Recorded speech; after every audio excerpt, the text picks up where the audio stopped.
Before we start, if you enjoyed the video, if we could get it to 6,000 likes in the first day, that would be amazing. Hope you guys enjoy. The Grey Jedi were these Jedi that fell in the middle of the spectrum of the Force, those that fit somewhere between what the Jedi Order deemed the light side of the Force and what the opposing Sith viewed as the dark. Unlike a Jedi or a Sith Lord, there is no set standard as to what a Grey Jedi is. The exact definition of a Grey Jedi does not exist. There is no set standard as to what defines a Grey Jedi. Some Grey Jedi have strictly followed the light side of the Force, but disagree with many of the beliefs or philosophies of the Jedi Order. Other Grey Jedi have attempted to master the Force in the aspects in between the power of the dark side of the Force and the serenity of the light. Concerning the first variation of a Grey Jedi, some have considered Qui-Gon Jinn to have fitted this mold perfectly, as he has often been defiant to the Jedi, even at its highest degree. On several occasions, Jinn has outright opposed the Jedi Council. This was most notably done when he insisted on the training of the young boy Anakin Skywalker, despite the Grandmaster of the Order himself, Yoda, dictating otherwise. Because of this, Qui-Gon Jinn among specific circles within the Jedi Order gained the moniker of a Grey Jedi. Quote,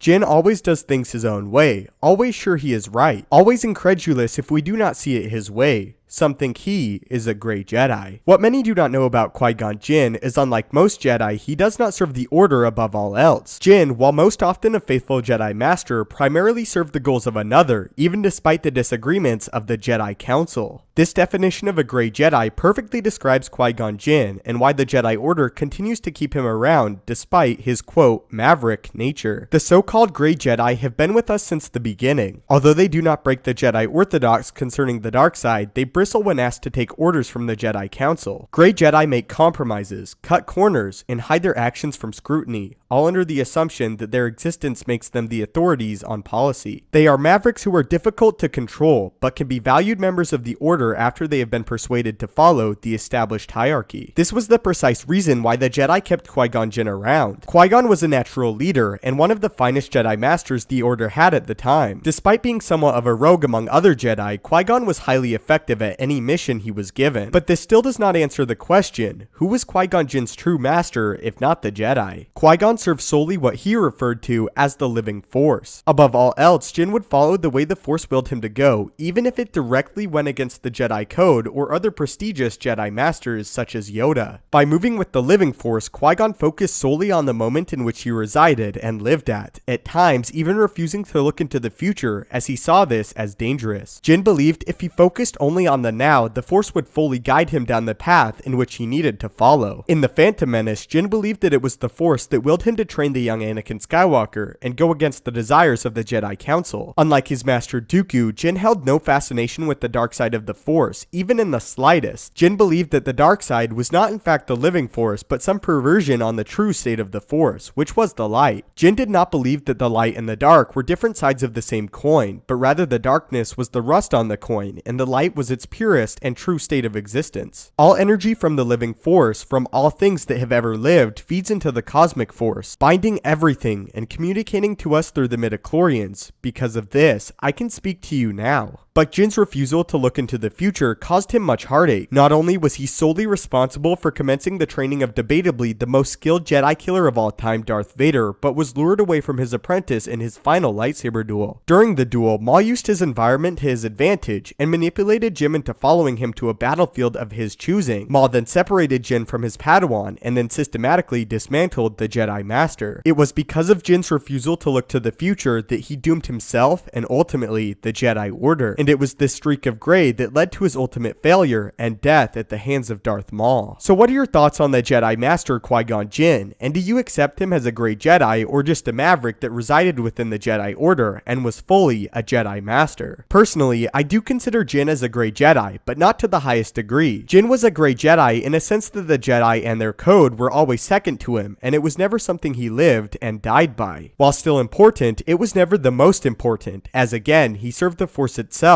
not the Jedi. Grey Jedi are those who, though having completed the teachings of the Jedi, operate independently and outside of the Jedi Council. They are typically seen as misguided, though they have not necessarily succumbed to the dark side. So finally, in your opinion, was Qui-Gon Jinn a Grey Jedi, or simply a more extreme version of a true Jedi Knight? And do you believe Jinn's views on the Force to be correct and ultimately lead to the destruction of the Sith, or false and lead to the destruction of the Jedi and even himself? I would love to hear your thoughts on this. If you would like to join me in the daily Star Wars discussion and debates, follow me on Twitter at Stupendous Wave. Link will be in the description. If you enjoyed this video and feel it deserves it, it would really help me out if you could leave a like. If you haven't already, consider subscribing to the YouTube channel to keep up to date with everything Star Wars related, from news, explanations, and theories from a galaxy far, far away. If you have any video topics you would like to see addressed in a future video, do not hesitate to leave them in the comments below the video, or again, tweet them at me. As always, your viewership and support means the world. May the Force be with you, and have a great day.